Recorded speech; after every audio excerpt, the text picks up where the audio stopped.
یعنی پوری دنیا میں مشہور تھا صوبائی دارالحکومت لاہور، جو کہ پاکستان کا دل بھی ہے، ایک باغوں کے شہر کے نام سے.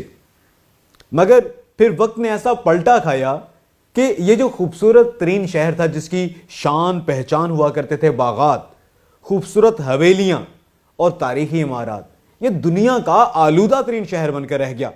پوری دنیا میں اگر آلودگی کے حوالے سے جو بدترین متاثرہ شہر ہیں ان کا ذکر کیا جائے تو پوری دنیا میں جو اپنی زندہ دلی کی وجہ سے مشہور ہیں لاہور، یہ ان کے شہر لاہور ہی کا نام سامنے آتا ہے. اس میں ذمہ داری عام شہری کی کتنی ہے؟ اس میں جو صنعتی انقلاب آیا اس کی وجہ سے کیا تباہی ہوئی اور اس میں قانونی ضابطے کیا ہیں؟ اس کے بارے میں ہم بات کرتے ہیں. ہمارے ساتھ موجود ہیں سینئر قانون دان سردار کلیم الیاس ایڈوکیٹ. سردار کلیم الیاس ایڈوکیٹ وہ وکیل ہیں جنہوں نے سموگ کے حوالے سے، آلودگی کے حوالے سے اعلیٰ ترین عدلیہ سے رجوع بھی کر رکھا ہے. ہم ان سے بات کرتے ہیں، ان سے یہ جاننے کی کوشش کرتے ہیں. اب یہ بتائیے گا سردار کلیم الیاس صاحب کہ یہ جو معاملہ ہے پنجاب میں، یہ دیکھا جا رہا ہے کہ آئے وقت کے گزرنے کے ساتھ ساتھ آلودگی میں اضافہ ہوتا جا رہا ہے. صوبائی محکمے اس میں کتنے ذمہ دار ہیں اور عام شہریوں کی اس میں ذمہ داری کتنی ہے؟ کیا کہتا ہے جی؟ بیسیکلی دیکھیں، یہ جو ایشو ہے اسموک کا، یہ تو اوور آل ایک انٹرنیشنلی اس کو فیس کر رہے ہیں اب سارے، بلکہ اور یہ آج سے نہیں، یہ تو جب سے انڈسٹریلائزیشن شروع ہوئی تو تب سے اب سمجھیں کہ یہ اسموگ اور یہ انوائرمنٹل پولیوشنز کا بھی ایک سفر شروع ہو گیا ساتھ میں. لیکن پھر اس میں ہوتا یہ ہے کہ آپ کو پھر اس کی ٹریٹمنٹس ہوتی ہیں، اس کی احتیاط آپ کو کرنی پڑتی ہے. جیسے انڈسٹریلائزیشن ہو رہی ہے تو انڈسٹری آپ کو تھوڑا ہٹ کے لگانی ہوتی ہے. پھر انڈسٹری میں استعمال کیا ہو رہا ہے، ایز اے فیول اب کیا استعمال کریں.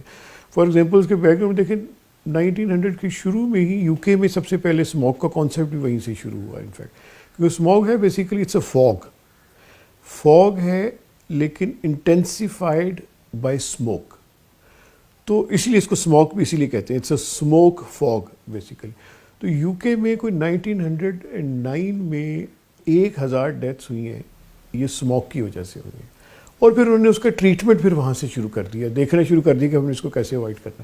یو کے میں ہی اب انہوں نے کر دیا کہ پرابلی جو لاسٹ کچھ عرصہ پہلے انہوں نے اناؤنس کیا تھا، جو ایک ڈیڈ لائن دی ہے 2025 کہ اس کے بعد لنڈن میں کوئی بھی الیکٹرک گاڑی کے علاوہ گاڑی نہیں ہوگی. تو ہم چلے اس سٹیج پہ تو نہیں جا سکتے، لیکن جو کام وہ آج سے 20-25 سال پہلے کر رہے تھے، 50 سال پہلے کر رہے تھے، کم سے کم وہ تو کرنے شروع کر دیں.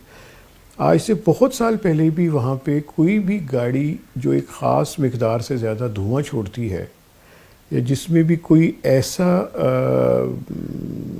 انوائرمنٹ کے لیے جو کسی بھی طرح سے نقصان دہ ہو سکتی ہے، وہ روڈ پہ نہیں لا سکتے. وہ ایم او ٹی کا ایک کانسیپٹ ہے وہاں پہ. ہر سال آپ ایم او ٹی کرواتے ہیں گاڑی کی، وہ ایم او ٹی میں دیکھتے ہیں بہت سی چیزیں جس میں انوائرمنٹل امپیکٹ ان کا بڑا امپورٹنٹ ہوتا ہے، تو آپ کو آنے کی اجازت نہیں ہوتی. یہ کام وہ پچھلے 50-60 سال سے کر رہے ہیں کم سے کم یہی. اور آج ہم یہاں پہ لاہور میں بھی اس کام کا تصور نہیں کر سکتے. آپ گاڑیاں دیکھیں، جو پبلک ٹرانسپورٹ کے تو دھوئیں کی بالکل ہی کمال ہو جائے گا اگر آپ وہ دیکھیں گے، لیکن جو نارمل انڈیویجولس کے لوگوں کی اپنی گاڑیاں جو خود متاثر ہو رہے ہیں ان چیزوں سے، ہماری اپنی گاڑیوں میں آپ دیکھیں کہ اس کا جو دھواں اور ساری چیزیں کس طرح. تو ان چیزوں پہ کام کرنے کی بہت زیادہ ضرورت ہے جہاں تک ٹریفک کا ہے. اور ساتھ میں پیرالل پبلک ٹرانسپورٹ سسٹم دنیا میں بہت ڈیولپ اسی لیے کیا گیا کہ تاکہ لوگ اپنی گاڑیوں کا کم سے کم استعمال کریں. کیونکہ پبلک ٹرانسپورٹ سسٹم ہوگا تو آپ کو پتہ ہے، یہ فار ایگزامپل 10 بڑی کمپنیاں لاہور میں چل رہی ہیں، آپ نے ان پہ نظر رکھنی ہے، انشور کرنا ہے کہ ان کی کوئی گاڑی خراب نہ ہو.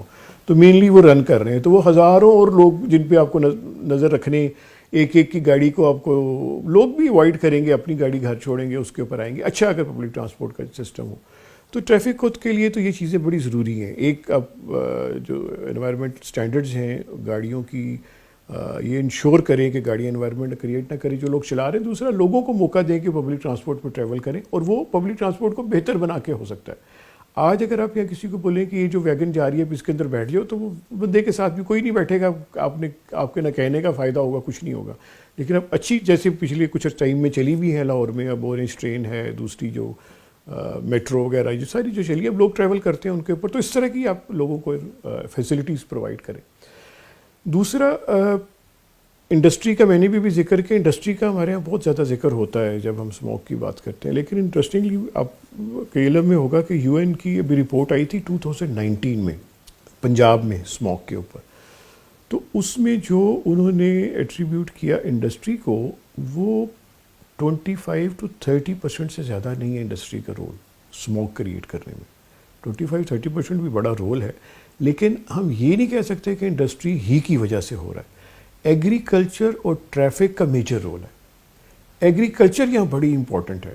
دیکھیں ایک بہت سی چیزیں ایگریکلچر میں, لیکن ایک بڑی امپورٹنٹ یہ ہے کہ ہمارے ہاں ایگریکلچر فائر کا کانسیپٹ کچھ عرصے سے ہوا ہے. انفارچونیٹلی ہمارے سے بہت ہی زیادہ ہمارے پڑوسی ملک میں ہو گیا ہے. اب پنجاب کا وہ جو والا پارٹ ہے وہاں پہ یہ ایگریکلچر فائر سم ہاؤ کوئی پتہ نہیں فیشن بنا لیا انہوں نے, وہ بہت زیادہ کرتے ہیں اس کو. اصل میں ایزی وے آؤٹ ہوتا ہے فصل صاف کرنے کا. یہ اگر آپ ایگریکلچرسٹ کے پوائنٹ آف ویو سے بھی دیکھیں تو وہ ایک ایزی انہوں نے وے آؤٹ ڈھونڈا. یہ بہت بڑی کاز ہے اسموک کی لاہور میں, کیونکہ ہم بالکل ساتھ جڑے ہوئے ہیں. اگر آپ خاص طور پہ ڈی ایچ اے پہ جائیں گے تو ڈی ایچ اے ختم ہوگا تو ساتھ بارڈر آ جائے گا اور ساتھ وہ شروع ہو جائے گا. میں وہاں پہ رہتا ہوں اس لیے کہہ رہا ہوں, میرے گھر سے نظر آتا ہے بی آر بی نہر نظر آتی. تو اس لیے تو اب وہاں سے کوئی بھی انوائرمنٹل جو ایڈورس امپیکٹ ہے ان کے فائر کا وہ سیدھا ہمارے پاس آتا ہے. اور اگر آپ کبھی نوٹ کریں, میں دیکھیں کہ ہماری اسموک جو پچھلے کچھ ٹائم میں, تو میں خود یہ آبزرو کیا کہ جب چلتی ہے تو یہ باقاعدہ اس طرف سے آ رہی ہوتی ہے بی آر بی کی طرف سے, اور وہاں سے آتی یہ اگر ڈی ایچ اے کے حساب سے میں دیکھتا ہوں یہ فیز 7 سے گزر کے 6, 5 اور اس طرح باقی ایئرپورٹ اور لاہور میں انٹر ہوتی ہے. تو آپ کو نظر آتا ہے یہ کہاں سے آ رہی ہے. اچھا اب لیکن اگلا اس میں ایک چیز پرابلم یہ آتی ہے کہ یہ تو ہمارے کنٹرول میں ہی نہیں ہے. ڈیفینیٹلی وہاں ہماری بھی لوگوں کی فصلوں کا کچھ ہو رہی ہوگی پرابلم, لیکن جو میجر سورس ہے اس وقت ایگریکلچر فائر جہاں سے آ رہی ہے وہ بارڈر کے دوسری طرف ہے. تو اس میں میرا خیال ہے وہاں اسٹیٹ کا بڑا ایک امپورٹنٹ رول ہے. انٹرنیشنل لاز کے تحت کوئی بھی اسٹیٹ کوئی بھی ایسا ایکشن نہیں کر سکتی اور نہ ہی اپنی جورسڈکشن میں ہونے دے سکتی ہے جس کا کوئی ایڈورس انوائرمنٹل امپیکٹ کسی اور اسٹیٹ کی شہری کی زندگی پہ ہو. تو یہ اسٹیٹ کا اب کام ہے کہ وہ یہ ایشوز ریز کرے. بہت شکریہ ہمارا موجود سینئر قانون دان سردار کلیم الیاس ایڈوکیٹ, جن کا کہنا تھا کہ حکومتی جو ترجیحات ہیں وہ واضح نہیں ہیں. آلودگی کا اگر خاتمہ کرنا ہے, اسموک کا اگر خاتمہ کرنا ہے تو حکومتی محکموں کو جنگی بنیادوں پر کام کرنا ہوگا. اس ساتھ ساتھ کی جانب ایک اہم نشاندہی ہے کہ اسموک جو کہ جس میں بہت زیادہ اضافہ ہوتا ہے خاص طور پر موسم سرما میں, اس میں براہ راست ذمہ داری ہمارے ہمسایہ ملک دنیا کی سب سے بڑی جمہوریت ہونے کے دعوے دار ملک بھارت کی ہے. اور اس سلسلے میں پاکستان کی حکومت کے پاس, ریاست کے پاس یہ حق ہے, محفوظ اس کے پاس یہ اپنا حق کہ وہ بین الاقوامی جو عدالتیں ہیں اسے رجوع کر سکتی ہے. اور بھارتی حکومت اگر اس طرح سے پاکستان میں اسموک کے اضافے میں زدہ رہتی ہے تو اس کے خلاف کارروائی کی گزارشات بھی بین الاقوامی جو فورمز ہیں وہاں پر پاکستان حکومت جانے سے بھارت کے خلاف پیش کی جا سکتی ہیں.